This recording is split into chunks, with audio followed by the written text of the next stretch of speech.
If we must die, let it not be like hogs hunted and penned in an inglorious spot, while round us bark the mad and hungry dogs, making their mock at our accursed lot. If we must die, oh, let us nobly die, so that our precious blood may not be shed in vain. Then even the monsters we defy shall be constrained to honor us though dead. O kinsmen, we must meet the common foe. Though far outnumbered, let us show brave, and for their 1,000 blows deal one death blow. What though before us lies the open grave? Like men, we'll face the murderous, cowardly pack. Pressed to the wall, lies dying, but fighting back.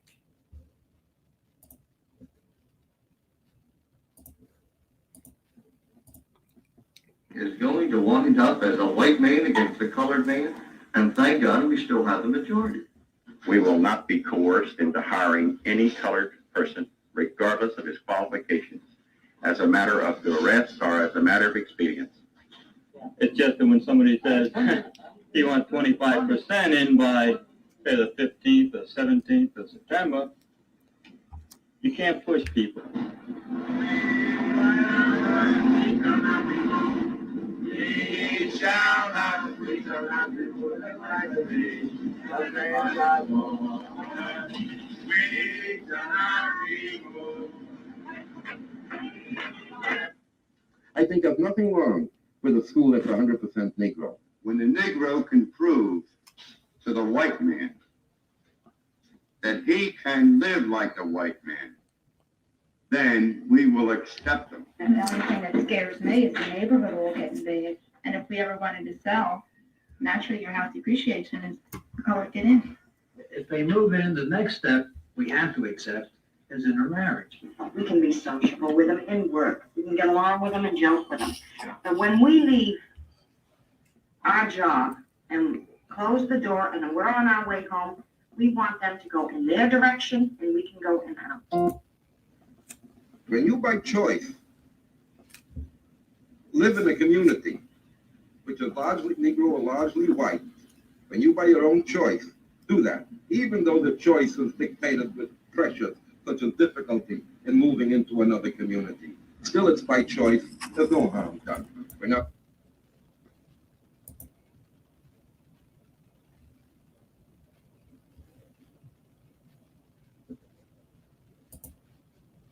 In your estimation, what and who is this new Negro?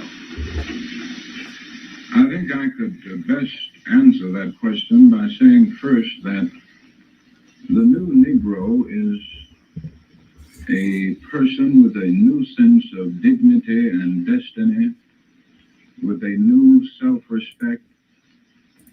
Along with that is this lack of fear which once characterized the Negro, this willingness to stand up courageously for what he feels is just and what he feels he deserves on the basis of the laws of the land.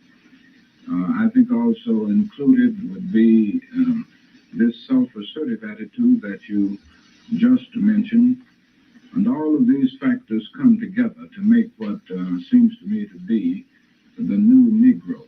I think also I would like to mention this growing honesty which characterizes the Negro today.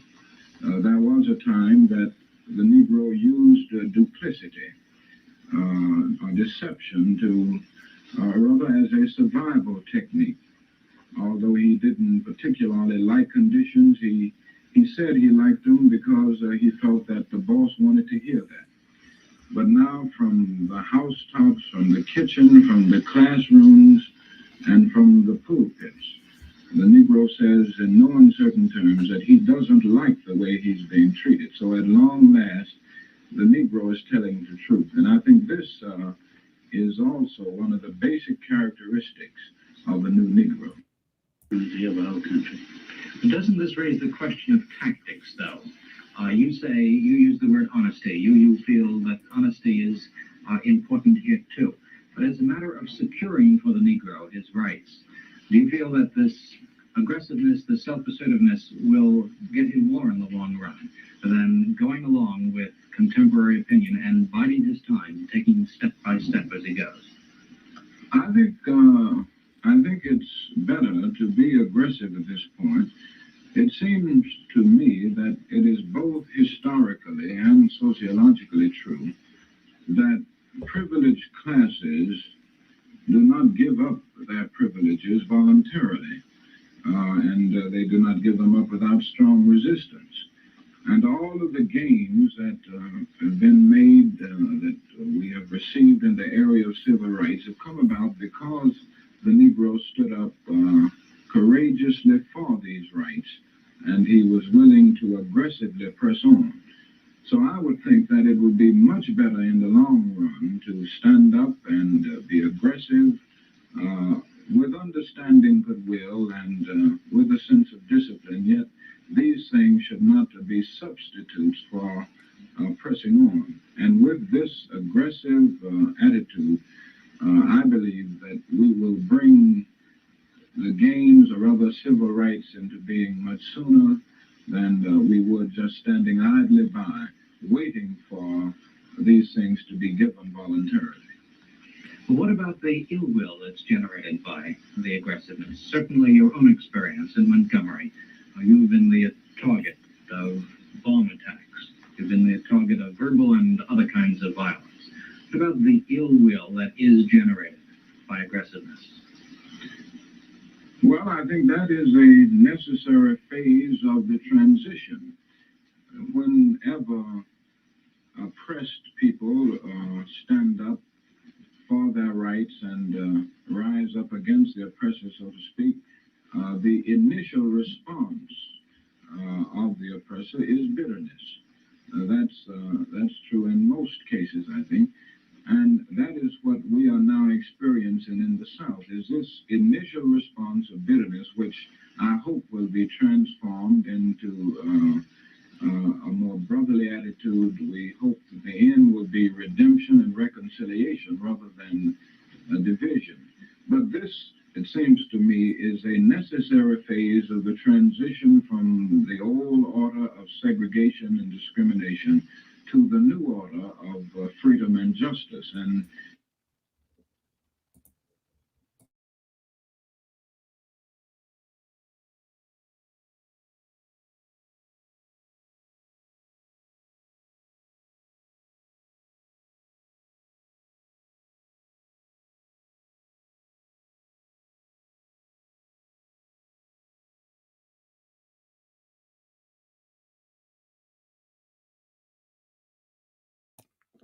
What is good, my people? We are live back with another live broadcast. Back on the forecast. What's going on, my brother Brandon? Peace to you. And shout out to everybody else that's listening.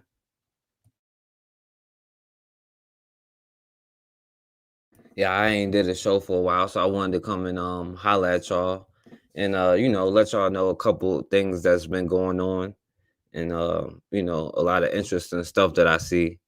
And it's not even related to it, but they just made a straight Oughta Be Wells doll, and they mad about that too. So, long as we keep going, you know what I'm saying, we gonna get to where we need to be.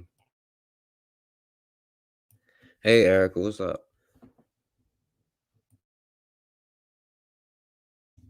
But yeah, they I don't know if y'all heard about the laws now they passed just to ban critical race theory. And my brother Bakari mentioned it earlier, and I wanted to get on and talk about it. Because, like what I do is kind of teach critical race theory by definition. You know what I'm saying? Basically teach the truth about history and how to use it for our advantage to get about this situation. Right. And they are apparently mad about it, but they're mad about everything. And, I've been talking about this for a while. I was naming a lot of stuff critical theory, and I even had the white boy on there. What's going on, brother Bakari? And if you want to come on, and anybody who want to come on, because I'm gonna do a couple screen shares, and I'm gonna go ahead and get into it, so I won't be on here late. Trying to give everybody a chance to come in here before I start. But you know, people don't know the truth about history because they've been going out of their way to make sure we don't know the truth about history because right, it's not all, you know, I had a dream speech and you know what I'm saying, us trying to hold hands, right, passing a law to make them not feel uncomfortable. Exactly. And and it's not our fault that their ancestors are like criminal thugs, you know what I'm saying, or psychopaths and all of that. And I know they probably turning over in their grave right now, seeing this generation of their children drop the ball. You know what I'm saying? They about to lose everything themselves. But it's critical for us to understand who we are, where we come from. Now they give us a lot of BS history. You know, they give us a lot of BS history, especially about people like Martin Luther King. They only tell us about the I have a dream speech or everybody hold their hands. But they didn't hear that Martin Luther King that was just talking when he was talking about how do you feel about an aggressive approach. He said an aggressive approach is really the way that you get things done historically. See, they try to tell you he was one way because you know they exclude the fact that they shot the brother in the face, you know. But see, that's the whole key of not teaching critical race theory is the whole point behind it, right? They're cool with it because they're not going to label it critical race theory, but teaching that Christopher Columbus discovered America is critical race theory, right? But they're cool with that kind of stuff. And see, this is what I be talking about Republicans because they're cool with the government. Like the definition of Republican is somebody who wants a smaller government. You know, you want the government out of your personal affairs, except for what these people except for when it's something they don't agree with. Now they want the government to interfere in teaching the truth about history, teaching the truth about how they came here, slaughtered millions and millions of people, stole land, did all of these crimes, kidnapped a bunch of people, but now they just don't want to hear about it.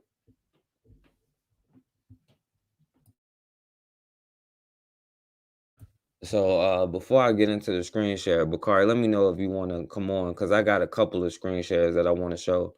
So if you want to come on, I'm gonna give you a second. If not, I'll just go in.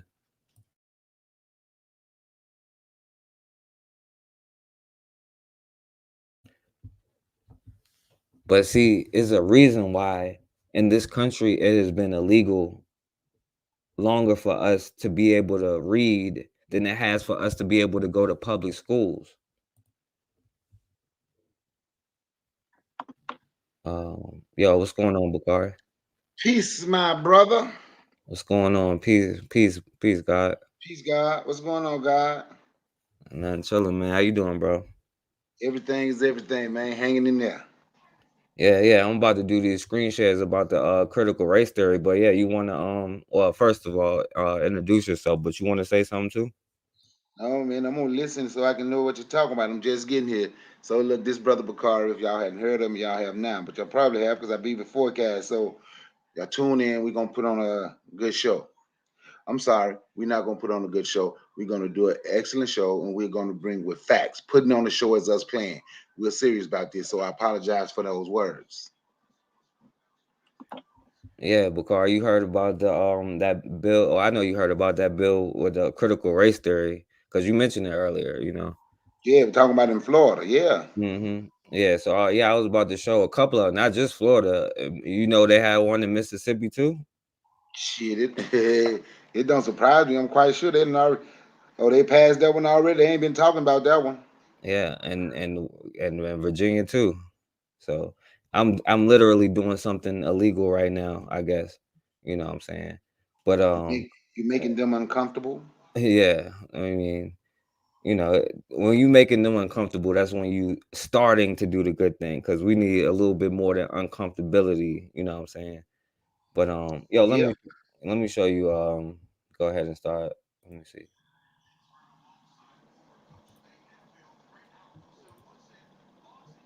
All right. All right, let me share the screen real quick. And like I said, let me know if you can see it and hear it and stuff.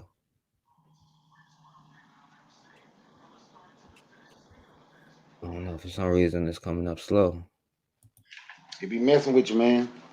Yeah, I mean, I guess I'm committing a crime right now. Yeah, hold on. All right. Yeah, the screenshot just popped up. I can't see it.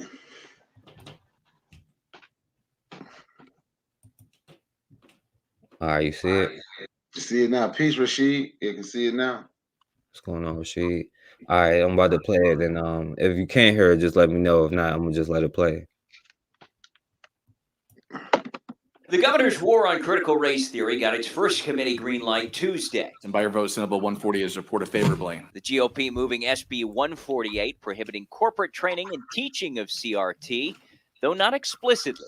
Instead, it uses broad concepts like, quote, an individual should not be made to feel discomfort, guilt, anguish, or any other form of psychological distress on account of his or her race. All of us are created equal, and we should be judged on our individual merits. Democrats calling the bill unneeded and uneducated. All this legislation is going to do is promote ignorance of race-related content. The House committee also giving the 15-week abortion ban its first clearance in another party line vote. That's despite objections from Dems. What that's going to do is cause people to go have abortions that are unsafe. It conflicts with Roe v. Wade, but advocates say it'll ready the state if that landmark case is overturned. This would allow Florida to save as many babies as possible as soon as possible after that decision is made. Other bills advanced. Oh yeah, they threw in some other stuff there. During a vote on critical race theory bill, the bill passed just a day after it made out of committee. The state superintendent of education says the subject matter is not being taught in K through 12 schools. Tony Todd has the story and the moments leading up to the vote. Will you agree with me that it's not necessary? No, sir, I believe it is necessary. In a vote of 32-2, a bill banning critical race theory from being taught in Mississippi schools is moving on to the House, but not before heads turned on the Senate floor Friday morning. And just moments before the bill passed, a walkout among Democratic senators who made it loud and clear they were having no part in a bill banning critical race theory. Senator Michael McClendon, who authored Senate Bill 2113, insists he has no intentions of changing history. When asked repeatedly, can you define what the critical race theory is? And what is the purpose of this bill as it regards race and instruction? The same answer was given. That no child is superior or inferior to another. The majority of lawmakers who voted for the critical race theory bill included State Senator Jeremy England. I know we've had our faults, and we need to keep talking about them. We absolutely do. With Mississippi seemingly making strides since changing the state flag, We have the cohesiveness and had hoped that the state had progressed enough that we can move on in one accord. And as Black History Month approaches in February, this was a sad day in the state of Mississippi. Some wonder if this will cause the Magnolia State to backtrack in a subject matter typically taught in higher education that examines how racism has shaped society. If we want to change the direction of our state, we're going to have to go to the poll. Reporting in Jackson, Tout. And so that was in Jackson, Mississippi, bro. So let me play you. Let me play you what the governor of Virginia said. Words of Dr. about Martin Luther King ringing in our school system. We're not going to teach our children to view everything through a lens of race. Yes, we will teach all history, the good and the bad, because we can't know where we're going unless we know where we have come from. But to actually teach our children that one group is advantaged and another is disadvantaged simply because of the color of their skin cuts across everything we know to be true. And the immortal words of Dr. Martin Luther King ring in our ears that we must judge one another by the content of our character and not the color of our skin. But this is what will be the founding principle of our executive order, what we're going to do in Virginia schools. The school system. Right. So, you know, just because he used Martin Luther King's daughter, I just had to play what she thinks about all of this. You know what I'm saying? So while I certainly want to emphasize the urgent, very urgent need for voting rights legislation in this nation, and how crucial it is to humanity across the globe that the United States of America stands as a democratic nation, I also know that there are many people who are not as urgently concerned about that, unfortunately. We must make the shift to transform this world house.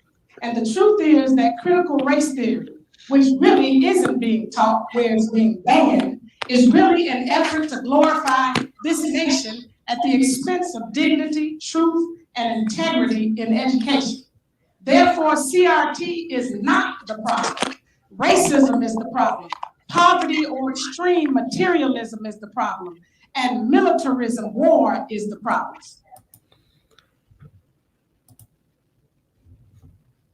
All right, Bakari.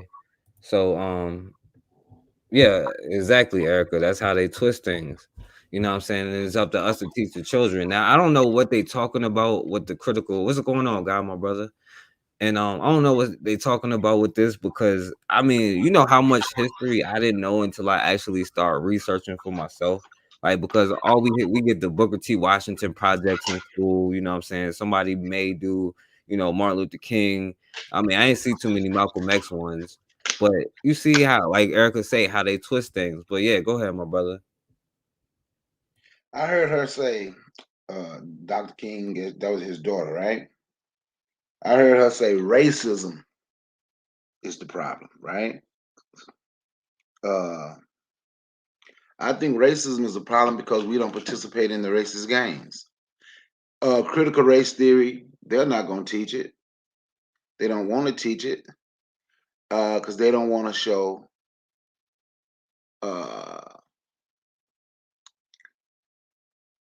I'm trying to say this without making us sound weak, what they have done to black people, right?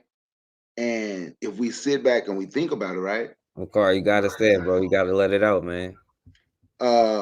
If that is something we should be teaching our kids, because if they teach what racism have done and how they shaped this country, can you imagine how we and in all honesty, think about, I'm not saying it shouldn't be taught, but just think about how weak that makes us look.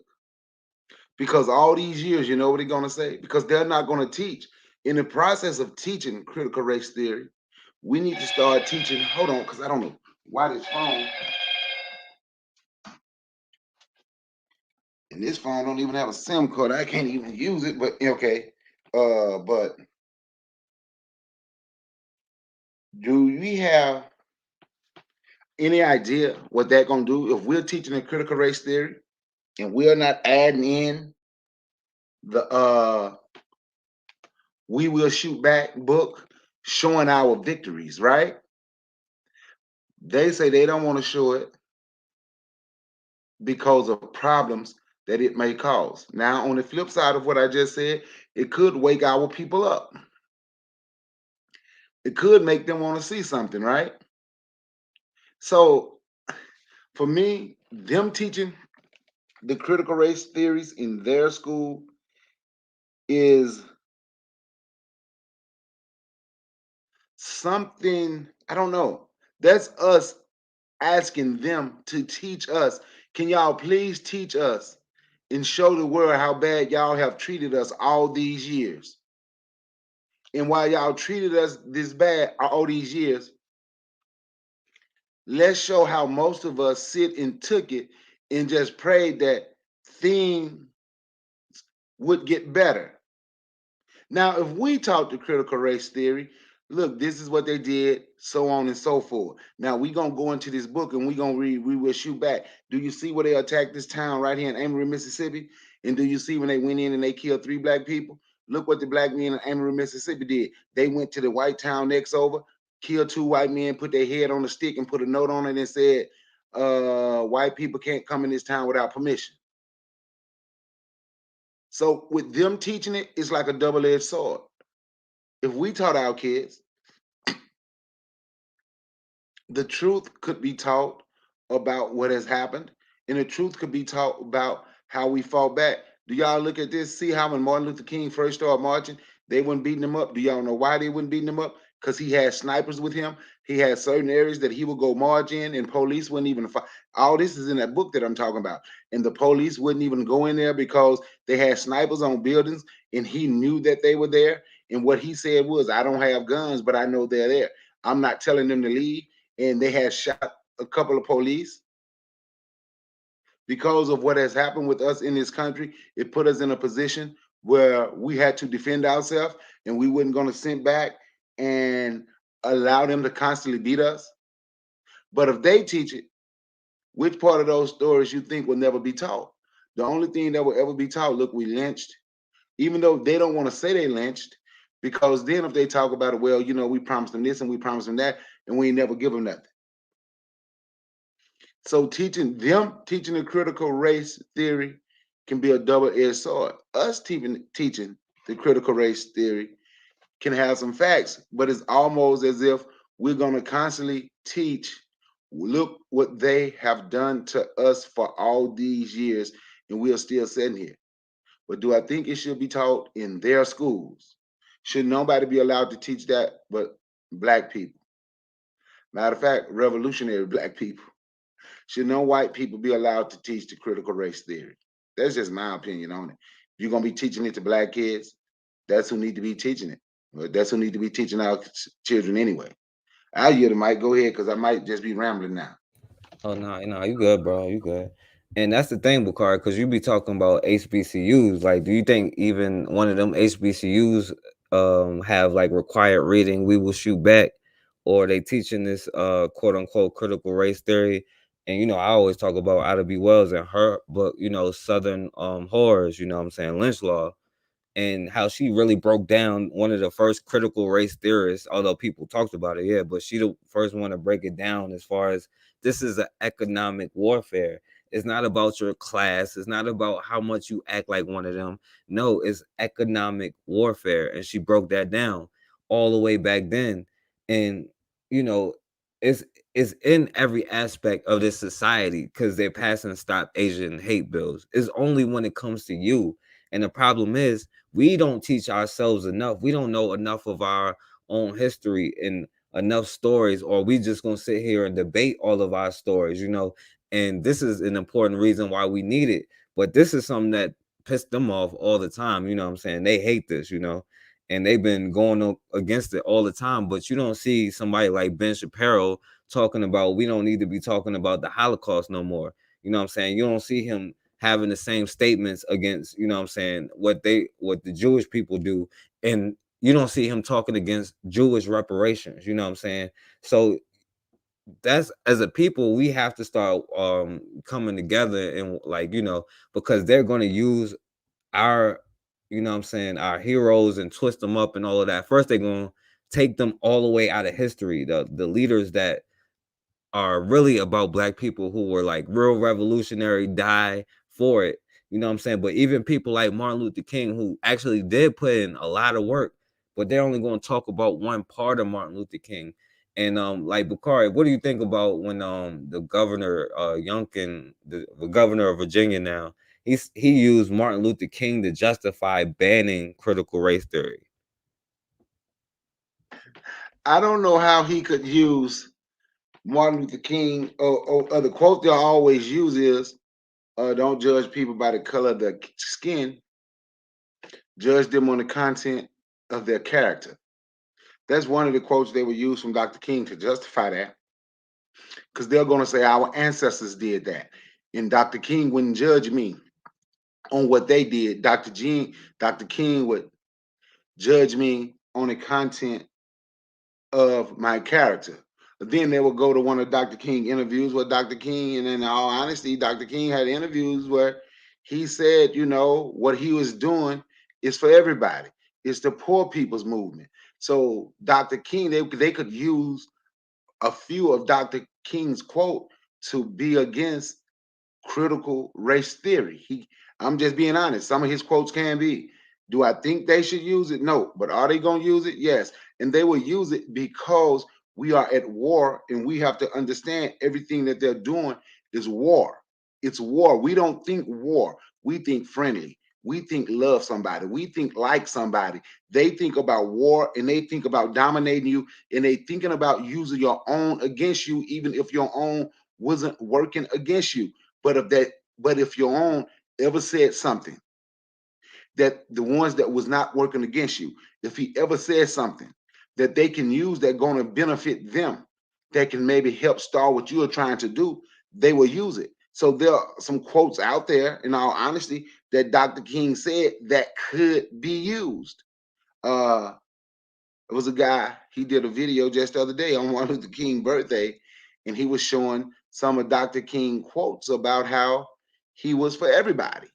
So that would be some of the quotes they use. If someone was to ask him about Dr. King, that would be some of the things that he would say.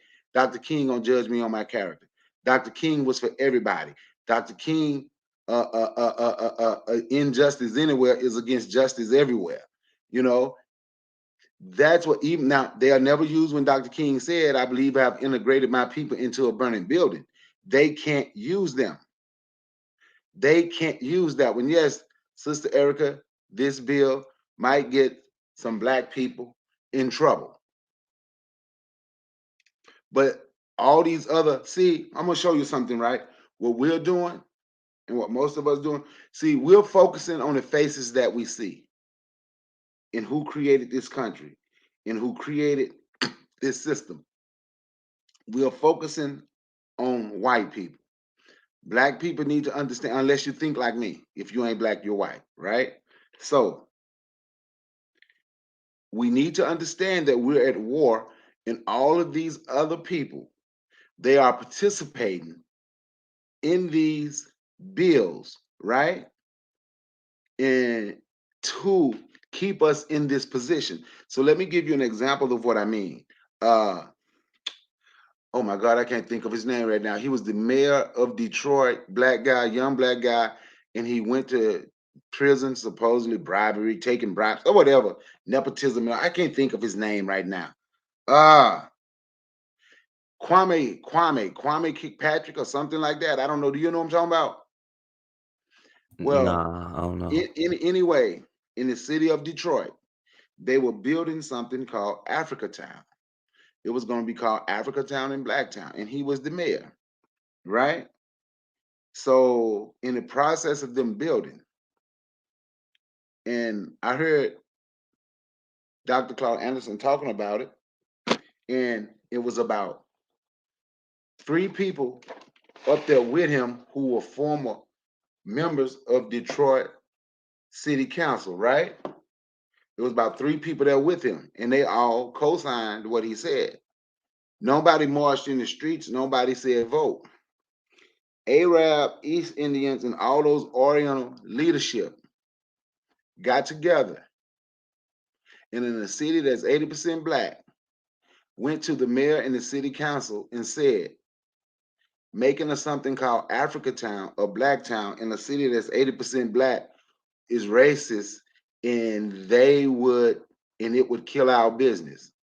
So lo and behold, Africa Town or Black Town could not be built in Detroit. And it couldn't be built in Detroit because all those other people, they're working with white people and they're absolutely against us. So this bill is only against, like you said earlier, this bill is only against Black people. That's who it's against. It's not against anyone else. It's against Black people. And when you mentioned the one guy named, and you said he's not against Jewish reparations. Why? He wouldn't be. You know why? Because that's them giving reparation to themselves. Those Jews, they're nothing but white people. So they're making sure white people are being taken care of. I get it, Mike. Yeah, I agree with you, bro. And let me get to one last screen share on this topic, and then I want to talk about one more thing before I get off here. But I want y'all to see some of the stuff that they doing in Virginia, and most of it is like the critical race theory. So it's just to stay on the topic. But yeah, I want y'all to see some of the stuff. So let me share my screen one more time. All right, and let me know. Virginia, which person thousands it is. endured the cold on Saturday to see their new governor sworn in. Republican Glenn Youngkin took the oath at the state capitol in Richmond. CBN's Tara Mergener was on hand for the ceremonies, and she reports that Governor Youngkin is off to a brisk start. A lot of people in this crowd say they voted for Glenn Youngkin because he's promising change for Virginia, a process the governor says will start on day one. True to his word, Youngkin fired off nearly a dozen executive orders soon after taking office on Saturday, including a ban on critical race theory in public education, ending mask mandates in schools, ending a vaccine mandate for state workers, terminating the Virginia Parole Board, and establishing a commission to combat anti-Semitism. Now, hold on real quick. Y'all see the stuff that he's talking about, right?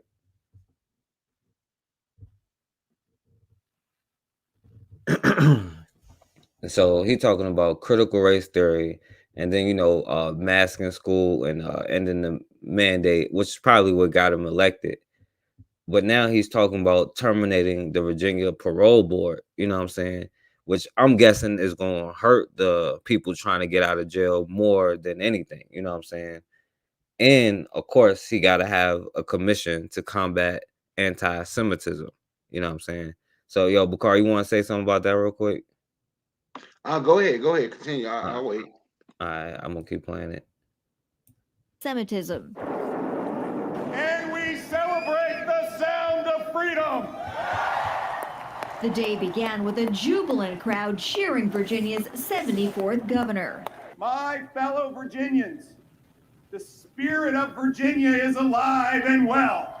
Youngkin promised to restore trust in government and power to the people. And to be clear, the spirit of Virginia is... Hey, power to the people, Bakari.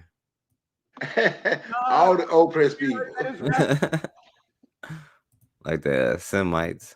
Virginia is not a spirit that is rested in government telling us what is... Hold on, let me play that one more time, just because.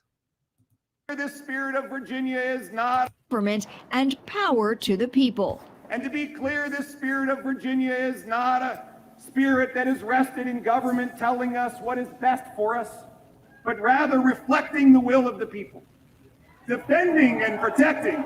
Lieutenant Governor Winsome Sears and Attorney General Jason Miyares made history. Sears as the first woman of color and Miyares the first Latino to hold statewide office. The 55-year-old former executive is a first-time politician. I am honored to accept your nomination for governor of the great Commonwealth of Virginia. Who surprised many by turning Virginia from blue to red with the help of independent voters and even some Democrats. Now he's calling on Virginians in both parties to put differences aside. We must bind the wounds of division, restore trust, find common cause for the common good, and strengthen the spirit of Virginia.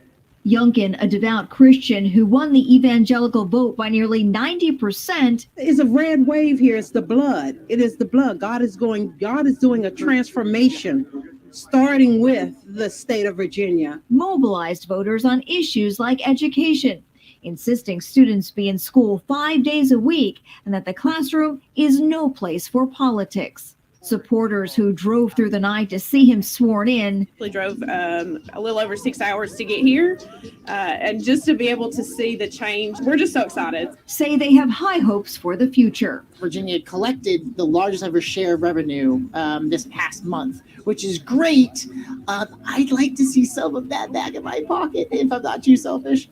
I'm hoping that Glenn Youngkin can correct some of the wrongs that have happened, that we can get better support for police, better support for education, and put Virginia on a path to success.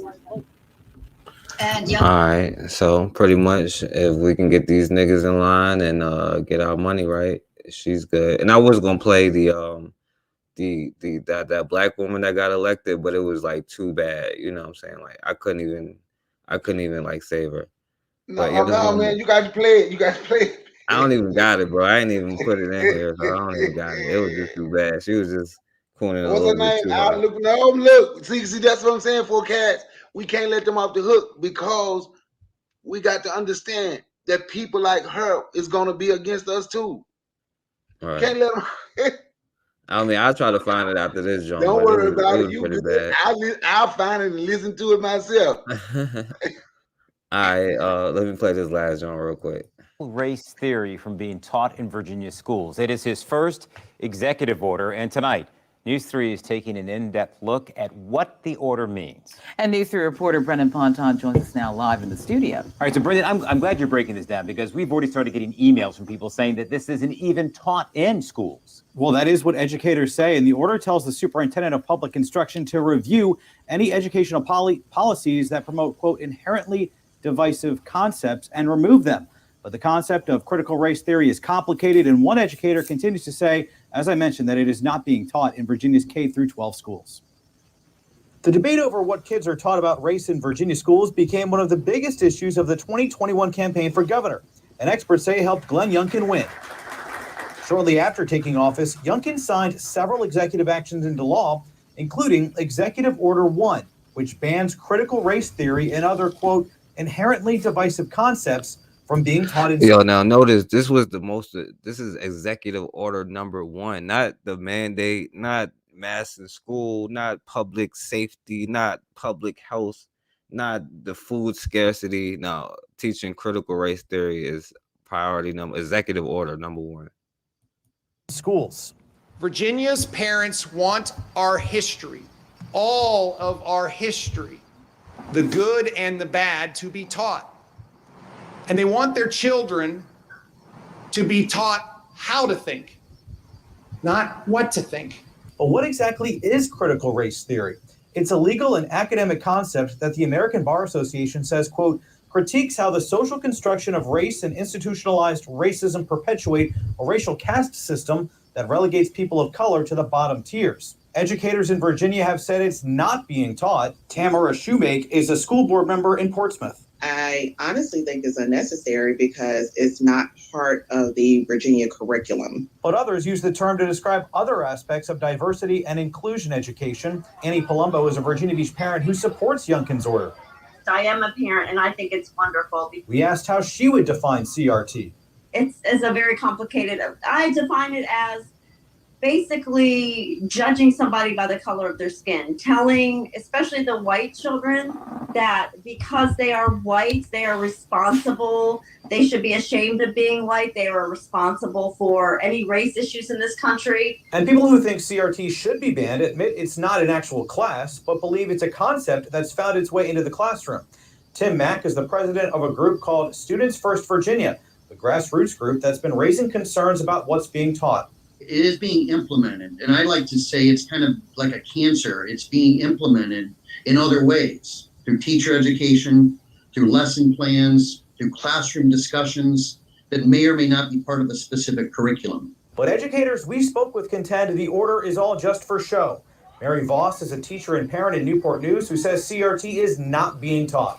I just find his ban on CRT really silly because critical race theory is not taught in Virginia's public schools. It's a course of study for law students in college, in law school. So it really just seems like grandstanding and red meat for his face. Youngkin's order says the, quote, inherently divisive concepts the superintendent of public instruction identifies would violate provisions of the 1964 Civil Rights Act. News 3 political and legal analyst Dr. Eric Claville predicts the issue will wind up in court. There are some who are looking at this early on to say there is not, if you're looking at... All right, yeah, we don't really need that, but you know, this part, it does lead us to the next part. So first of all, let me stop sharing it. Oh, what's going on, my brother, person kid? Yeah, facts, Erica. Yeah, so before I even go to the next part, you know, yeah, they definitely have a problem with us teaching us the truth about history, but it's not up to them to teach us about the truth about history. It's up to us. They went out of their way to make sure we were ignorant about it. You went out, bro. We don't know nothing you said. You went out. Can you hear me now? I'm good. Yeah, you got to go back a minute. I ain't really saying nothing. I was just saying, yo, it's just it just shows how mad that they really are that we taught our own history, or that we teach our own history, and how important it is for you to start learning the truth about history and teaching your children. And we don't have to keep going back, you know what I'm saying, to ancient. You can, you know what I'm saying, but there's nothing wrong with that. But you know, the stuff that we did, you know, Bakari talks about the stuff with his father, you know, and none of us will ever know that, and unless, you know what I'm saying, we hear having these conversations. Like Erica said, her grandmother's stories, my grandmother's stories, you know. And not only that, we're sending our kids to schools where white parent or white women, white bitches is their teacher, you know what I'm saying? And yeah, it's a straw man more than the election is reinforced. Exactly. That's all it is, you know what I'm saying? So yeah, Bakar, you want to go ahead and go in on that? I'm gonna try to find that video real quick because I think I got it right here. Hey, but you know, like I say, man, when we talk about the critical race theory, right? And we are talking about what they don't want to teach, right? They have the control, it's their schools. We should, and I know when I say that, people think that's me bowing down, right? If we don't think there's a better time or a better need than ever right now than to build our own and start building our own schools, something is wrong with us. To see us, the person kid 21, peace, my brother, said the CRT straw man is more than an election ploy. It's reinforcement of the fear of dwindling white nationalism and the loss of economic control over black folk. But of course, they don't want to lose economic control over black folks. That would be a horrible for this economy, for this country's economy, for everybody except black folk, right? Everybody thrive off our economy. So when we talk about critical race theory, when we teach our kids, let's not leave those filthy ass Arabs out in the role that they played. You understand? I know they did not build and create this country, but the role that they played was us going down. It was just like shit rolling down here, and it ain't stopped yet on us. It's like we are in it now, and we are trying to get out of it. Pardon my French. So we have to touch on everybody. And with the economic control, I was in the mall today, Greenbrier Mall. I'm saying that like y'all know what that is, right? Black neighborhood shit.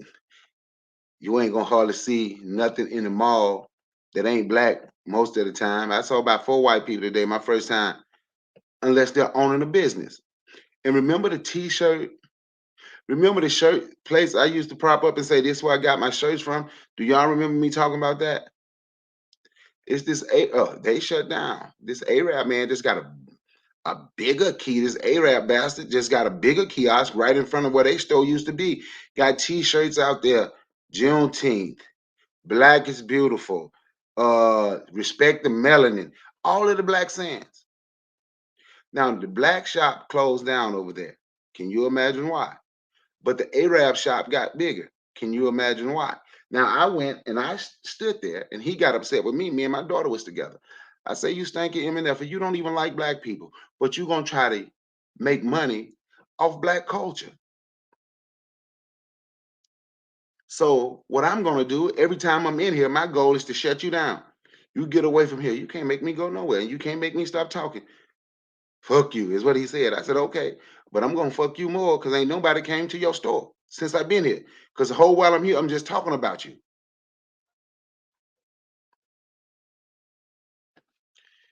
You understand?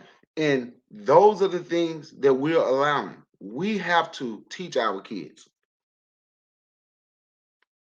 We have to show our kids. Think about it.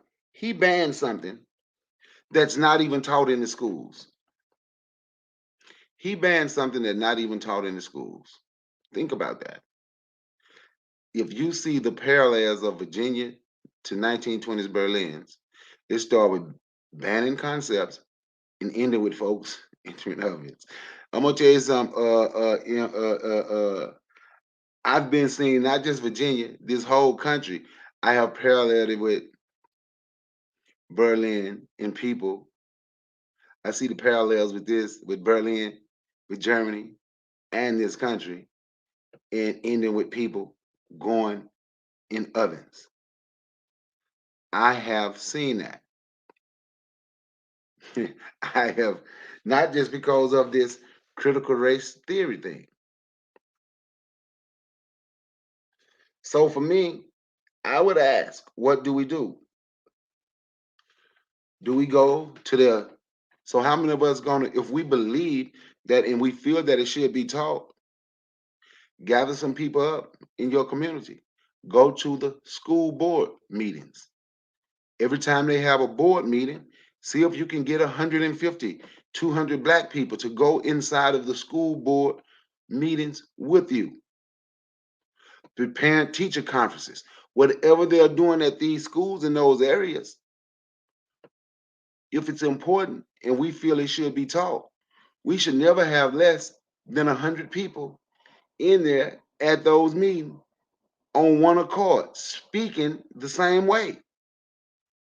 See, we can't complain about what they're doing if we're not gonna combat what they're doing. And I'm not talking about praying and waiting for the sky to crack and talking about we love everybody. That's not what I ain't talking about. Or we got the Poor People's Campaign or power to all oppressed people. That's not what I'm talking about. Or all of us coming together. No, that's not. I'm talking about us, Black people. We go there. I don't trust those people in no kind of form. Even when I'm doing business with them, I'm always careful. Yes, you're gonna have to do business with everybody, and I'm gonna make, but I'm careful. It's not the fact that I just have trust in them. I have trust in me. I know I'm gonna do my job right, but trust in them. How can we continuously put our trust in them? Or how can we continuously say what they're not doing when we are not doing anything to combat it other than talk about what they are not doing? What are we gonna do? I'll yield the mic. All right, yeah, and to person kid, not only entering ovens, but they issue mandates for all kind of things, you know what I'm saying? So, but yo, what's going on, Ra? How you doing? Hey, It's Bakari, I cool, found Rob. that video. Maybe it's just me, you know what I'm saying? Maybe I was just tripping, but I'll play it, you know what I'm saying? I just ain't want to hear it though. But Let's just see how. I couldn't even listen to all of it. That was just me. Maybe it's me though, All right. Governor, so CRT, according to the governor, is not being taught in schools, but it's more complicated than that because the principles that form the basis of CRT have definitely, to a degree, permeated the Virginia Department of Education. So what are you trying to do about it? Well, I can tell you that, they're using semantics. The other side is, when it comes to CRT, it is definitely being taught in some form or fashion. We know that last year, the Loudoun County School Board spent about $300,000 plus. That's real money. That's going to jail money to bring CRT in some form or fashion to the school system. They used a consultant specifically for CRT. But before all that, in 2015, the then school superintendent, the state school superintendent, spoke directly about CRT and encouraged the teaching of it. And then 2 years later, you will note that the Virginia State Board of Education on its official website recommended books on CRT. But let's talk about what's really happening. Our children are not learning. We don't have time to teach about oppression, that the child is a victim, that the white kids are the oppressors. We don't have time in the school day for that. Let's talk about all of the history. We know we don't want to repeat history, so let's talk about it. Let's teach it. Nobody is saying not to teach it. We need to go forward. We can't always keep looking back. I am proof that we are progressing I am an immigrant, and in the former capital of the Confederacy, I am second in command of the entire Commonwealth of Virginia of 8 point some million people. When are we going to start saying to ourselves, we can make it? We are making it. Let's look at life as being overcomers. This too we will overcome. Say that to black and brown children and all other children. Say that to them instead of constantly being divisive. Martin Luther King Jr., that's what he wanted. I want to read something to you very quickly, what he said. Always feel that you have worth and always feel that your life has ultimate significance. Did he talk about the oppressed, the oppressors, the victims, all that? No. Light a candle. To light a candle is to find the solution, but to curse the darkness is to be a victim. I am not a victim. Our children are not victims. We are going to not just survive, they are going to thrive. Right. Oh, All right, Bakari. Yeah, that was the. You know what? She wouldn't have bad. If I was ADOS, I would be saying FBA. Should no damn immigrant be speaking for us? But she said a lot of misinformation though, because like it's not true that it's taught in schools. It's It's taught not in true school. that all that kind of stuff. And she literally said Martin Luther King didn't talk about racism and race and stuff. You know what I'm She saying? said he didn't talk about oppression, which is not true. She got up there and she lied. She did what she was supposed to do. Yeah, But that's why I couldn't listen to it. Person Kid 21 put a great, and that's what I always say. A solution is to end dependence on them. Our solution have to be to end dependence on everybody. Do you all remember, speaking of dependence, it's still race. Do y'all remember when Joe Biden said, we're going to have to start working with the Hispanics? Yeah, he said you are. Yeah. Do y'all remember that? Black people going to have to start working with the Hispanics? Yeah, that was like 3 weeks ago. Okay, so check this out, right? That's what he said. I'm going to speak for here, the so-called Black Mecca. Tell me who, ask me. Don't ask me, I'm going to tell you. With more grading companies, tree cutting companies, landscaping companies, grading companies, the concrete companies that go out and, if y'all living in a city and you see them out there, most of that, they're owning their own business and they bring their own people or they get a job or something. And because we don't work together, and me being out here in this field, I can't speak for all, I ain't speaking for all fields, but I can speak for a lot for this construction because I see it, because I see all these different construction companies. He was not lying. I'm just being honest. And it's not going to even be if we don't understand Person Kid 21's solution, which is something we have all been saying. It's not going to even be we have to work with the Hispanics. We are going to be groveling, begging them for a job. And I'm just being honest with you. If we don't see a need, see this critical race theory thing, we can teach history. That's good. But we need to teach now as well, because that's critical race theory. And then you can see how every race is critical of self-preservation, except one. Critical thinking about their survival, critical knowing that they have to work together. Every race. So I'm telling you, we can be upset with the way that he said it, but the way that we carry on and the things that we are doing, he was not lying. Some pills hard to swallow because they bitter. Sometimes the truth hurt. It hurt me to say this, but if we don't get our act together, them teaching critical race theory in school, whether they're going to teach it or not, won't even matter. Because you get out here on these streets and let's worry about that critical race theory. That's not a theory. Let's worry about the critical race preservation. Let's worry about that because we are failing at that. And when I'm saying we are, of course, I'm not talking about every black person, but I'm just telling you what I see across the board in this. They are even starting to get in the trucking industry, the transportation industry. They are not catching the Ubers. They still have their Hispanic cab companies, their own grocery stores.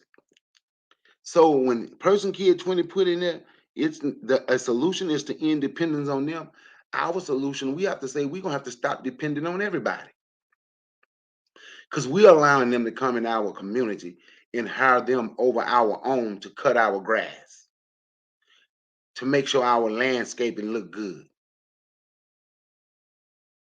Because we believe we are lazy and they are going to do it better and they work so much harder. So how do we think about ourselves? Are we ready to stop depending on the rest of the world and become a global people, a global powerful people? I yield the mic.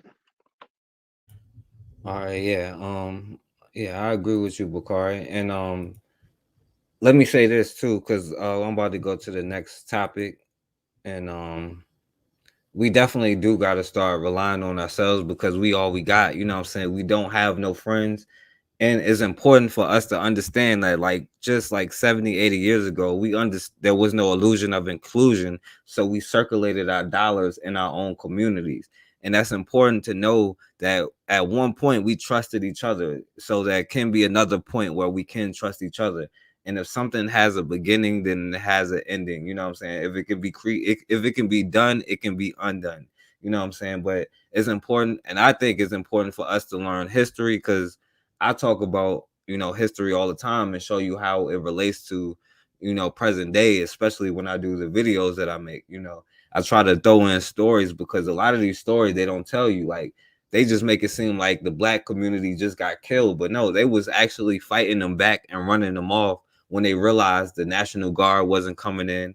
You know what I'm saying? When they realized nobody was going to help them, they helped themselves. And that's a key part of critical race theory. So we're gonna go to the next parts before it get too late. And I'm gonna share my screen. All right.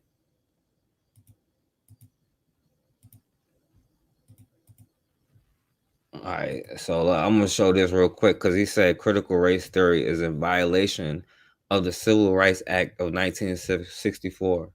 And that's important to note right there because that kind of goes into the next topic. You know what I'm saying? Because Bakari sent me this video. And so I want to show you what this white dude, Mitch McConnell, got in trouble for. What's your message for voters of color who are concerned that without the John L. Lewis Voting Rights Act, they're not going to be able to vote in the midterm? Well, the concern is misplaced because if you look at the statistics, African American voters are voting in just as high a percentage as Americans. A recent survey, 94% of Americans thought it was easy to vote. This is not a problem. Yeah, he forget the 6% of voters. Because if you look at the statistics, African American voters are voting in just as high a percentage as Americans. A recent survey, 94% of Americans thought it was easy to vote. This is not a problem. Right. So, pretty much the 6% of voters, who cares about them? But, he's telling you what I've been trying to tell you all this time. There's the American question, and then it's the question of what are we going to do with these Negroes here in this place? Because they're telling you right now, and this goes into the Civil Rights Act and the Voters' Right Act, because what citizen has to get an extra right passed just for them to be able to vote? You know what I'm saying? That is something else entirely. You know what I'm saying? So, Bakari, you want to say something? You had sent me that video because I want to, talk about, this Voters' Right Act because I know a lot of people don't know about it. You know what I'm saying? So, Will it come up like every 25 years, right? Yeah, that's what I was going to show an article on that. Yeah, every 25 years. But the thing about it is, we are proud to be under these people. And we are proud we are, think about that. We are proud. So many of us. That lady, I won't say her name, who did the who was on God's panel and got disrespectful, right? She left a comment on my video from today. And for some reason it moved. But basically what she's saying, like you said, they'll never tell white people go back to Europe. But once you go to Africa, ain't nobody doing it. We are American. Our ancestors did this. We are American people, and you need to get out of here with that bullshit. I'm paraphrasing because it was what she said was longer than that. But that's basically what she said. She really said, we ain't come from no Africa. We are American, and so on and so forth. We are in the thing for me, when they said that, it don't bother me. But over here, we like to brag and we are proud to say we have a monopoly on being beat down. And we love it so much where we laugh at someone that say they're going to go to Africa or they're going to go to Haiti. They're going to go to a black country, right? We laugh at them. We're so comfortable being we have, as black people, this is including, we have, it's like we have the battered woman syndrome. Do y'all know what the battered woman syndrome is? Put a one in the chat if you know what the battered woman syndrome is. And it's like that's what we have. We constantly get beat up, right? They can beat us up, they can do whatever over and over, right? And we'll still go back. We'll complain, but we're gonna go back and we want to be a part of it.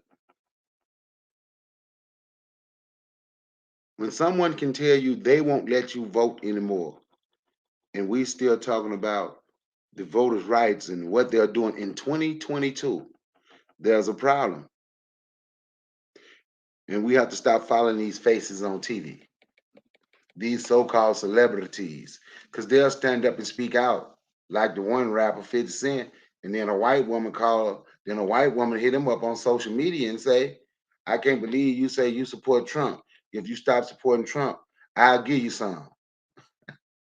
Okay, I don't support Trump no more.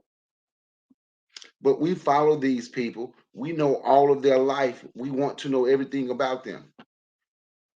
And they don't give a damn about you when they get their money. Huh? I yield the mic. Yeah, I mean, yeah, I feel you definitely. So yeah, like a lot of people don't know that the Voters' Right Act is not just some permanent thing, you know what I'm saying? It gotta get extended every 25 years. So I'm gonna show my screen real quick. All right. And yeah, Bakar, you can say something whenever you want. But yeah, so back in 2006, right, by a vote of 98 to nothing, the Senate approves the 25-year extension of the Voters' Right Act. So we pretty much good until 2031, I guess. So the Senate voted overwhelmingly on Thursday to extend for another 25 years. He said, despite the progress these states have made in upholding the right to vote, is clear problems still exist, said Senator Barack Obama back in 2006. Right now, I mean, then when he got in there in 2008, he wasn't really saying none of this stuff, but now he will talk about, oh yeah, well, black people have been, treated horribly on interviews after, what I'm saying, he did what he did. But anyway, the House passed a measure back in 2006 after a flurry of rebellion from Southern lawmakers. So pretty much people in the South still want that law overturned. That's a cornerstone to reach out to minority groups, in particular black people. And leaders of both parties promise its passage in a rare joint event. So pretty much is to get black voters, like same thing. Let's see. Is there anything else? Other states with much less impressive minority progress with less impressive minority participation are not covered, while Georgia still is. So I don't know what that means, but President LBJ signed the bill into law after violent attacks on the civil rights marchers demanding the right to vote. Now, understand, like when Martin Luther King, because the part we remember about is him getting punched in the face and saying, turn the other cheek. You know what I'm saying? But Bakari mentioned it earlier, and I played a video earlier of him talking about aggression. But then when people like Stokely Carmichael and even like Malcolm X start saying, if you don't listen to somebody as peaceful as Martin Luther King, and when we start coming with this violence, you know what I'm saying, that's when LBJ start turning things, because people don't realize they was having all of these riots. When the riots is when black people start fighting back. Other than that, it's a massacre. And it took for them to start doing that to get anything done. Now, we could have fought for anything, but you know what I'm saying, that's hindsight is always 2020. But it instituted a nationwide probation against voter discrimination based off race and banned poll taxes and literacy tests. So, yeah, Bakari, you got something to say about that part? Yeah, you know what? They're not going to talk about, let me ask you a question. Be honest. Y'all people in the chat can answer too. Do y'all think if Martin Luther King wanted to stop the riots in the 60s, right before the Voter Rights Act or right before whatever they changed, do y'all think Martin Luther King could have came out publicly and spoke out against that and some people would have stopped? Just be honest. They would have came out and stopped I say if rioting. Martin Luther King had spoke publicly against the rioting. I think some people would have stopped and some people wouldn't That's what I'm have. saying. Do you think some people would have stopped? Yeah, I think some would, some wouldn't. You know what I'm saying? Like, But what did Martin Luther King say about the rioting? I don't remember. I don't think nothing. He said it wasn't the rioting ain't the problem. Oh yeah. The people that caused the riot, what caused the riots is the problem. But they don't want to show you that version of Martin Luther King. See, it's also a book where you can read about Martin Luther King. This nonviolent stuff will get you killed. So we need to, there are certain things that we need to study, right? This Voting Rights Act and all, do I agree with that? No. Do I agree with us complaining about them saying, oh, you can't be this close to the, no. If voting is that important to you, I'll take a day off work and take you to work. I have sandwich cold one. Stop. My thing is, whatever it is they do, we have to have a plan to combat it. Our plan can't, the alternative can't always be complain about what they're doing to us, right? We have to have an alternative to build ourselves up. And when I say alternative, I'm not meaning become alternative black. We have to have an alternative. We have to be proactive. We have to have a plan for their plan. Every time they do something, we already got something. And see, and once we become together and once we understand the concept of Team Black, truly, we already have something in plan. We already have something planned for whatever it is they're going to do. Once again, we must understand we're at war. 2031, what's that, 9 years from now? So we got 9 more years of good and voting for them to decide if we can continue to vote. Ain't that something? Well, that's the thing, Bakari. I'm about to show you something real quick because we might not even have 9 years left. We might have no years left. Okay, go ahead, show it. All right, let me share my screen real quick. All right. Washington, Senate Democrats failing to overcome Republicans who blocked voting rights legislation just hours, of course, after President Biden's marathon press conference. Our congressional correspondent, Rachel Scott, on Capitol Hill all night long. Rachel, good morning to you. Cecilia, good morning. It was a very late night here on Capitol Hill, and it ended in a blistering defeat for President Biden just 1 year into office. Voting rights legislation failing once again in the Senate.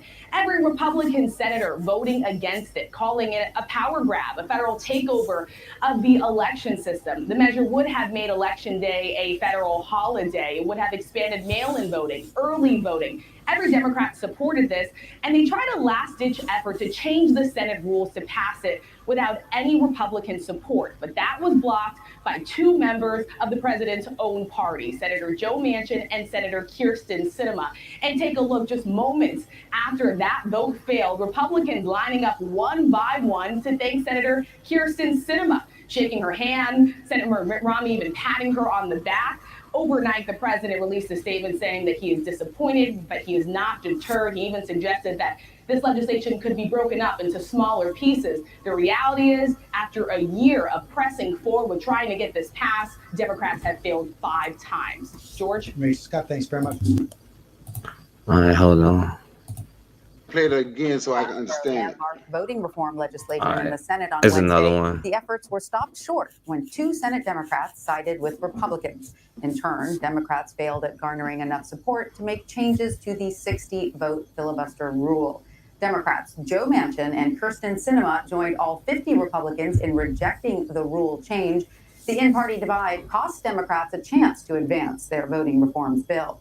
CBS News' Skylar Henry has more on how Democrats plan to move forward from last night's vote. President Biden says he'll continue to push for voting rights, even though the legislation failed in the Senate Wednesday night. He said, "I'm profoundly disappointed that the United States Senate has failed to stand up for our democracy. I'm disappointed, but I'm not deterred." The yeas are 52, the nays are 48. The bill failed after Democratic senators Kyrsten Sinema and Joe Manchin refused to sign off on changes to the filibuster rule, which requires 60 votes for legislation to proceed. The United States Senate has never in 233 years been able to end debate on legislation with a simple majority vote. Frustration over their actions has prompted some progressives to call for Democrats to target the senators in primary elections, but Senate leadership shot down that suggestion. I think that's very short-sighted, and I don't want to engage in that conversation. I'm disappointed in the positions they took, but it was entirely within their right to do it. In a 50-50 Senate, we value every member. Democrats now have to regroup and figure out another way to protect the voting rights of all Americans who are eligible to vote. Our goal was to remove obstacles of participation. Instead of what the Republicans are doing is to put up obstacles of participation. So the fight for voting rights continues. We will not relent. The fight goes on. But Republicans remain steadfastly opposed to federal changes to election laws. This is not a problem. Turnout is up, biggest turnout since 1900. It's simply they're being sold a bill of goods. Democrats may now try to break up the voting rights legislation into separate bills and pass it piece by piece. And to be clear, Senators Manchin and Sinema both say that they are for voting rights legislation. They just want a more bipartisan. All right. Yeah, Bakari, I'll tell you. Now what they doing is like now it's like kind of like multi-layered. You know what I'm saying? They're actually stopping people from like there's a lot of changes they're trying to make, like make it easier for people to vote. But when they talk about minority, they're not necessarily talking about black people. You know what I'm saying? They're talking about immigrants. You know what I'm saying? And they're trying to make it easier for them to send in mail-in ballots and all of this kind of stuff. Now they also, I think a part of it also was to extend or remove the clause where it's like every 25 years, but they voted against it. You know what I'm saying? And but pretty much they're trying to open the make it so you could be able to send in mail-in ballots and you know all of that kind of stuff. But really, it's not just for black people. That's for to get the immigrant vote, because like the Democrats are trying to replace the black vote. You know what I'm saying? So they're not particularly interested in continuing our right to vote, or as far as passing it every 25 years. So I'm not sure how long it's gonna last or whatever, but you know what I'm saying. But you get it though. Yep. And can I say something? And I'm gonna be. Can I speak? Can I Yeah, speak freely? yeah, go ahead. I don't give a damn about the Voting Right Act. I think it's time for black people to pull away. I've been saying that, and Erica Howard can tell you before I ever met y'all on YouTube. And I'm glad some of the bigger, so-called bigger YouTube channels heard it and got on board, but they didn't get on board. Like we said, I don't give a damn about it. Ain't nobody doing nothing for me. I know voting is important to some black people and for especially our older black people. And if my mama and dad was living, they might say something about what I'm saying. But I'm grown now. I'm 50. Been grown for a minute. I don't care no more. I'm tired of begging these people, man. I'm really tired of begging these people. Teach this in school, please. Can y'all teach us this, please? Can y'all give us reparations, please? Can y'all stop coming, gentrifying our communities, please? Please, can y'all please let us vote? God damn, pardon my French, but in all honesty, when are we gonna stand up? And forecast, I know that's not what you're doing. That's why I rock with you, because I know you're not begging. I know you're just showing certain things. And that's why I rock with you. That's why we good. Because I know how you feel. Because we talk off YouTube. You feel me? But I know, man, we can do better than what we are doing as a people. I know we can. So if voting that's important to you, let's figure out a way to make it work in our benefit. And I'll rock with you. If not, because I will help you vote. I will help you do whatever you. I've been having to help register people vote with my daddy since I was 6, 7 years old. This is nothing new to me. But I'm tired, and I know we can do better. Like the one dude when you showed and they were in Jackson, Mississippi. What did he say? Well, if you really want to see change, go to the poll. How long we gonna stroll to the poll? Get our booty to the poll. We gonna vote or die. Get your booty to the poll. We got strip club voting video. You remember that? You remember that YouTube thing? Yeah, I remember. We gonna stroll to the poll.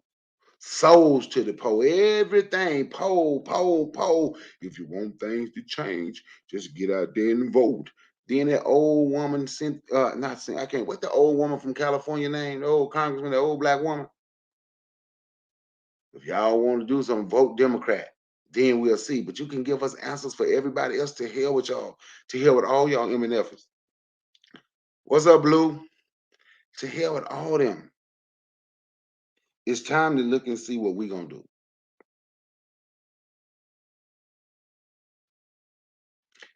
That's exactly what I'm talking about. If we can't use it in our benefit and just going out here saying we're going to vote for a Democrat, that's not our benefit. We don't vote strategically. I would say we don't vote as a block. If it's one thing we come together to do as a people, majority, that's vote Democrat. So we have to come up with a plan when we're doing this voting. When I'm offering rides and telling people we're going to vote, what are you voting for? We need to have meetings about all these things. We get on here to meet people from everywhere. That's good. So now once we meet from everywhere online, now we got to find one and all of us, we need to come together. We got to sit down and we have to meet in purpose, in person. And we got to get in these streets. How we gonna do it? We have to come up with a committee. We have for everything that we're talking about, we have to do it.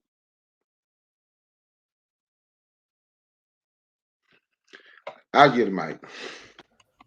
Yeah, and I agree with you, Bakari. And like what you remember you were saying earlier, when Joe Biden was just talking about, oh yeah, y'all gonna have to work with the immigrant. I forgot exactly how he said it, you know what I'm saying? But he said y'all gonna have to work with the Latinos. They're about to take over, White people, he's basically saying white people can't save you, you know what I'm saying? And that's true. They can't save it. Nobody can save us but us, you know what I'm saying? And like y'all was saying, it's a tool if used properly. You know what I'm saying? You can't just go down the ballot and not even know what the person's name is half the time or what they're trying to run on or none like that. But when it comes to this kind of stuff, because we won't talk about the part when they're actually trying to get these laws passed for other groups of people. We mistakenly think that it's for us, and the Democrats are trying to help us get, and even if they did, it's only to get them in office. But we think they're trying to help us, but they're trying to help the quote unquote people of color. Because you see who Biden is passing the laws for. You see who Biden is giving the money to, and it's not us. So they was out there, those poor white people was out there talking about they will not replace us. They will not replace us. But I think we should be like, well, they can have it. You know what I'm saying? They can replace us all they want to, because it's time for us to start doing our own thing and building our own communities and having each other's back, and more than just voting for Democrat. You know what I'm saying? First, you can't be power to the people until you power for yourself first. You know what I'm saying? You can't help nobody be over top of you, because all of these other groups, that's their main goal. You know what I'm saying? But yeah, I got one more screen share. Bakar, you want to say something? Can I say something right quick? Yeah, go ahead. When you said they're trying to help people of color, right? I'm gonna see, they be talking about minorities, right? So I'm gonna show you how a mistake that we made. It's not people of color that they're helping. See, that's why we have to stay out of this minority group.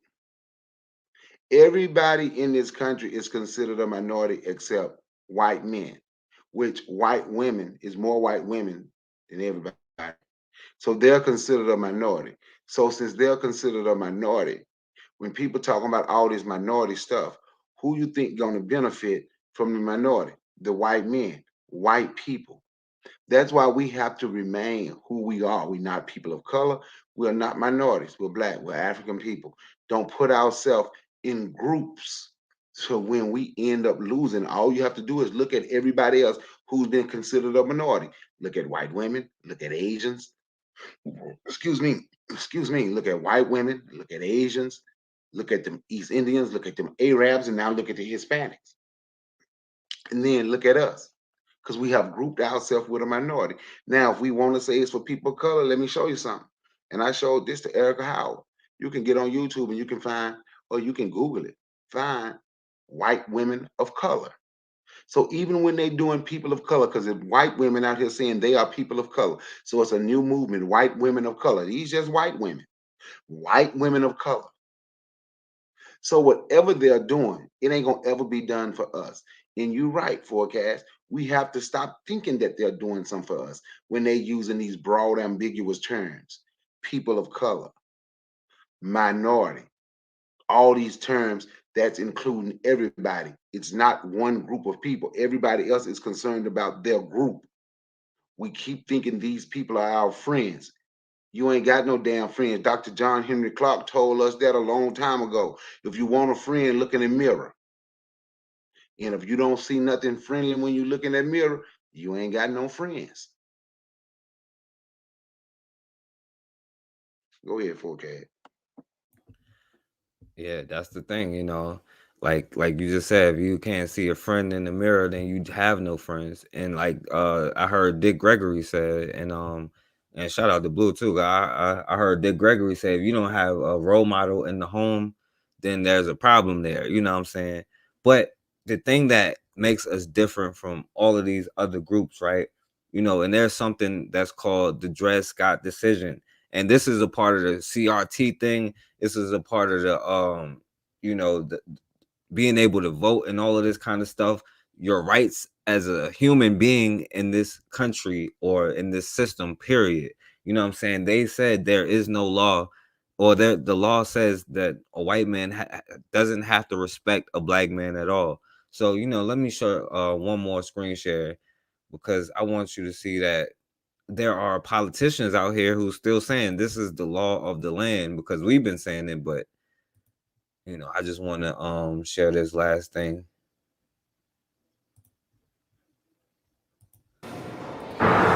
If you're not feeling the souls of the departed here, something's wrong with you. It's a moment of reality and acknowledgement, and a sacred time, actually, to just realize what our ancestors went through, so that we actually. That's Dred Scott's descendants.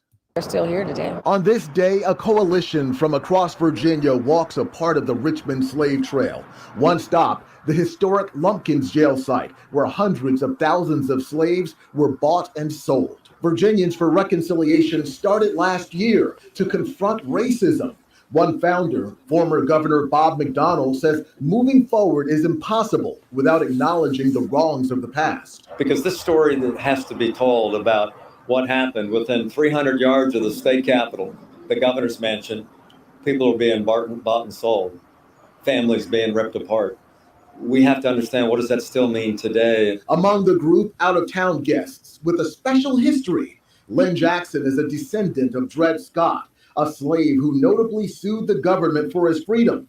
In 1857, the case wound up in the Supreme Court, with then Chief Justice Roger Brooke Taney playing a lead role in striking it down. Standing next to Jackson on this day, one of Taney's descendants. Roger Brooke Taney made a decision that blacks Can we pause there right quick for Kat?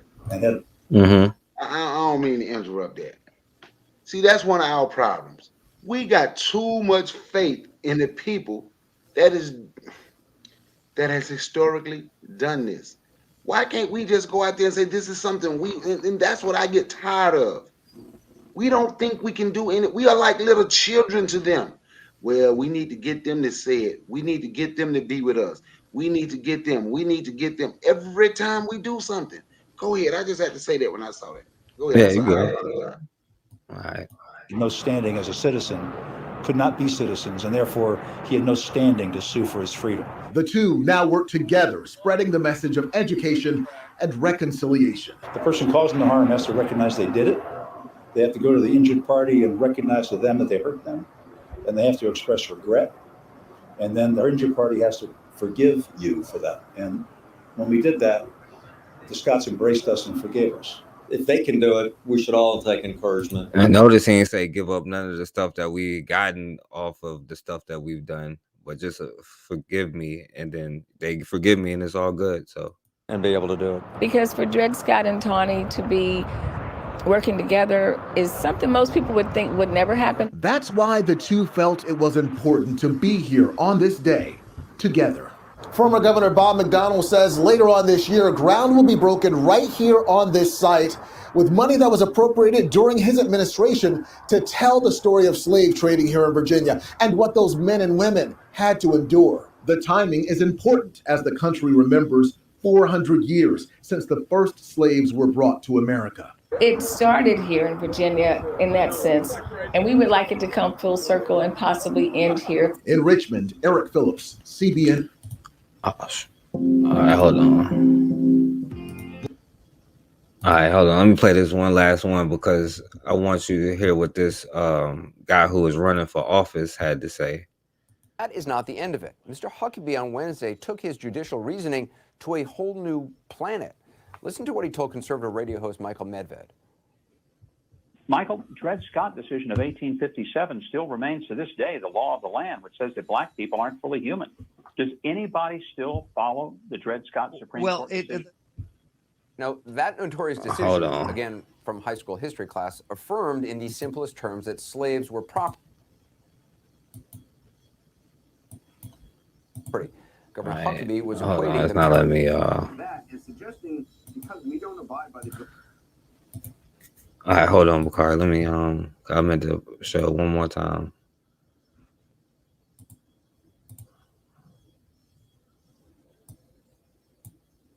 If you can't get it to play like that, just play it a different way. Like play it from your phone, and we ain't got to see it because we know what you're talking about. Then it might play. All right, hold on. That should be good. It just wouldn't let me rewind it. I just wanted to play that one little part real quick. Still remains to this day the law of the land, which says that black people aren't fully human. Michael Medved. Michael, Dred Scott decision of 1857 still remains to this day the law of the land, which says that black people aren't fully human. Does anybody still follow the Dred Scott Supreme Court decision? Now, you know what I'm saying? This is somebody who's telling you that this is still the law of the land. You know what I'm saying? I don't know how much more they can do. I mean, they literally shoot you down on TV all the time. So I don't know how much more they can do to show you that this is still the law of the land. And I want anybody to show me any law that ever overturned that law in the history or court ruling or anything, because they like to say the 14th and 15th Amendment, but notice how they word those amendments. It says persons, you know what I'm saying? But you aren't considered a person by American standards. So they word these things a certain way for a reason, you know what I'm saying? And you know, of course, with the 13th Amendment and the involuntary servitude part in the except for if you commit a crime part, and how all of this stuff plays into it, because we don't know about the Dred Scott decision, because we're not allowed to learn. It's illegal for me to tell y'all that right now because Virginia banned critical race theory. But it doesn't matter. We are still learning the truth about our history, because we have to learn that truth so we don't keep doing the same thing over and over. You know what I'm saying? So yeah, Bakari. You know what? That is something I've always said. That is something I have always said, that was the law of the land. And I don't know, man. I'm gonna be honest. It really ain't much I can say about this, because it don't have me confused. It have our people confused. But when you see all this stuff, that's why you see our people running around trying to be something else. I'm multiracial. I'm alternative black. I'm the Aboriginal indigenous Niji of this land. We the Moors. We Hebrew Israelites. We the Shaka Khans. We the people from planet Nibiru. We the Orange Dominions and the Brown Willouts. And we got family. We from the planet Risk. And our family is the Orange Dominions. And the Brown. I'm just saying, when you see all this, and when you see the Christians and the Muslims, and when you see all this, you'll see why our people do so much stuff. They're trying to figure out a way out of this thing without actually having to confront it. And you will never get out of it. You will never defeat it if you don't confront it. We have to want power. We have to want to be at the king. We have to want to be at the top of the mountain alone. And what we're doing right now, we're confronting it. And we have to confront this, and we have to be ready. You understand? We have to be ready for whatever comes. It's just that simple. Because you can't pray your way out of this. You can't march your way out of this. You can't beg your way out of this. You can't get reparations and reparate your way out of this. None of that. Can nothing get us out of this but us. No, nothing nobody else do.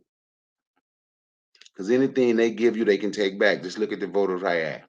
Anything they do for you, they can take. But if we build it, we'll be willing to keep them from taking it from us.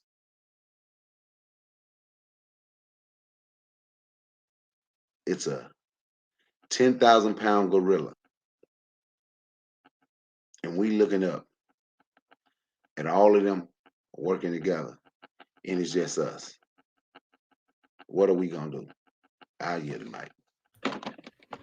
Yeah, exactly. You know, and that's at the end of the day, we are all we got. And like Roger said, you know, they just signed a law in Mississippi in 2016 to free black people. You know, Tennessee took until like 1999 or 2000 or something to pass the 13th Amendment to ratify it. Like, this is the reality that we're living in. And of course, they don't want us to know about the truth that we have to start talking about, because we are more interested in tearing down our heroes and people who stood up for us. But at the end of the day, half of the stuff that we say on here, we wouldn't be able to say. We get lynched for it just 50, 60 years ago. Like, Emmett Till wasn't that long ago. And for us to not be mad enough to do something about it, that's a problem. You know what I'm saying? Because I don't know how much more it's going to take for us to get that spirit to want to go out and change, to want to make a difference so that this doesn't keep happening. You know, like, anger is an okay emotion. You know what I'm saying? You're supposed to be angry. It's letting you know that something is wrong and that it's time for a change, and it's time for you to get up and do something to make a change. Because at the beginning of this, Martin Luther King said, you know, any oppressing class will never just willingly give up their position. You have to move aggressively to make them change, to take the change that you want. And like Bukhari just said, them giving you something, they can easily take it away, because that's what happens when you don't take something. And we got to realize this is the real world. You know what I'm saying? It's survival of the fittest. The people who are in control want to be in control of the natural resources. Money isn't the green pieces of paper with people that would have killed us on them. It's us controlling the land masses that we naturally come from. And I don't care where you say you come from, because if you say you come from here and Bukhari comes from Africa, then us working together, we will control all of the natural resources working together, and we can do business however we choose. But it's us keeping these divisions up that's the problem, right? Like Bukhari said, it's so many of us that's Democrats, but that's starting to change with the younger generation. And hopefully we don't start going to the Republican plantation, because that's where they got those poor white people at. You know what I'm saying? So it's us being able to free ourselves and build our own political system. And it doesn't necessarily mean being a part of the American political system, because America see our lives as politics. That's why they talk about Black Lives Matter. And your Black Lives Matter is nothing but a political movement. Critical race theory is putting politics in school, because our lives are politics.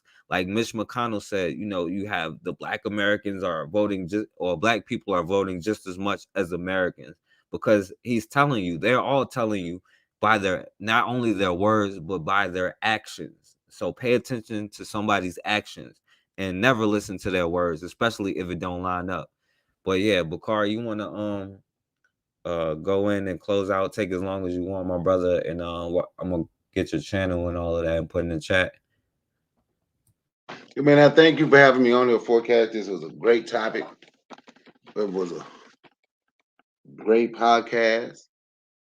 Me and you, we're gonna have to start doing more, man. More than one or two. We're gonna have to start doing at least 3 a week, man. People coming through, people need to understand what Team Black is. To people in the chat, I thank y'all for listening. I hope y'all enjoy what y'all heard. And I hope we can understand. I know most people, we understand the concept of Team Black.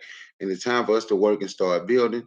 Stop begging. We're builders, not beggars. Maybe I need to, that's something I need to put on a shirt. We're builders, not beggars. That need to be a hashtag. Hashtag, we are builders, not beggars. We are great people. So it's time for us to start doing great things.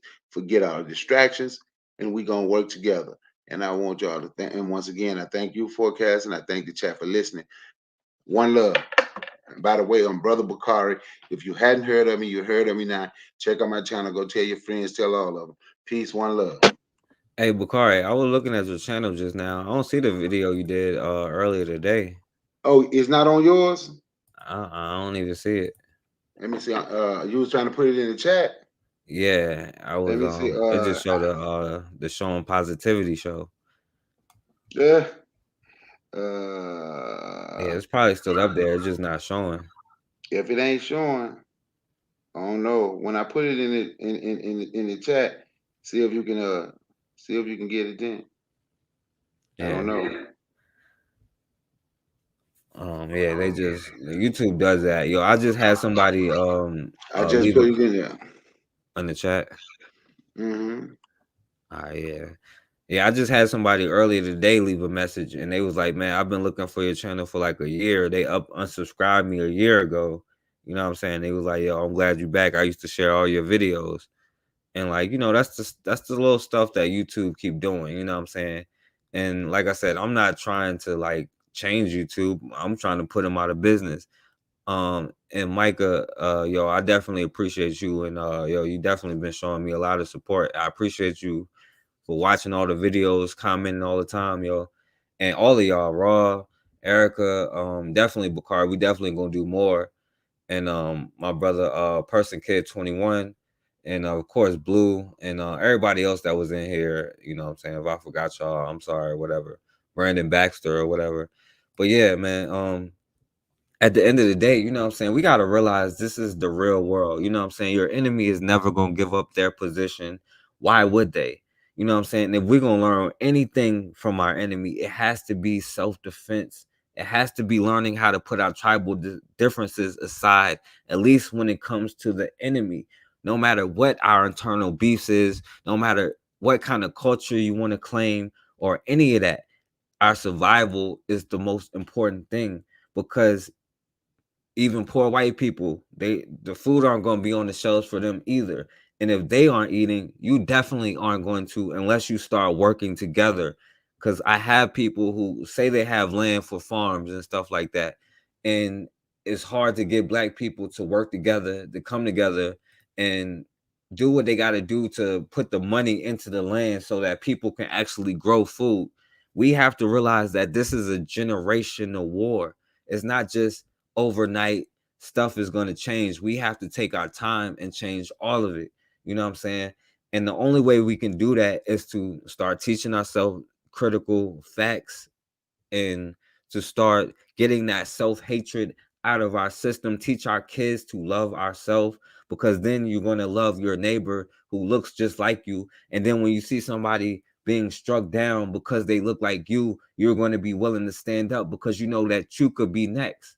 Because anything in this universe wants to survive. Everything wants to survive. If aliens came down right now, we would put aside all of this stuff to fight back those aliens. But when aliens come up on our shores, we're not going to do that. We're going to say, look at the pale faces and give them hugs.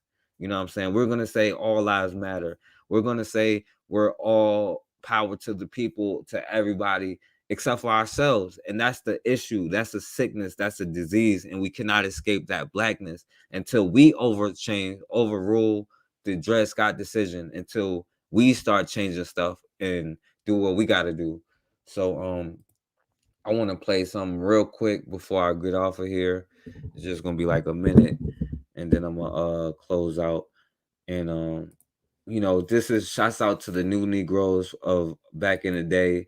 That was like the movement of the 1920s. They called themselves the new Negroes, because another thing about critical race theory, we think Harlem Renaissance was just about poems and all of that kind of stuff.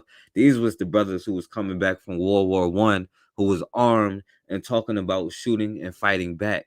But we just think the Harlem Renaissance was just poems and, you know what I'm saying, a bunch of laughing and joking, but it wasn't. So I want to play this by Claude McKay, If we must die, let it not be like hogs hunted and penned in an inglorious spot, while round us bark the mad and hungry dogs, making their mock at our accursed lot. If we must die, oh, let us nobly die, so that our precious blood may not be shed in vain.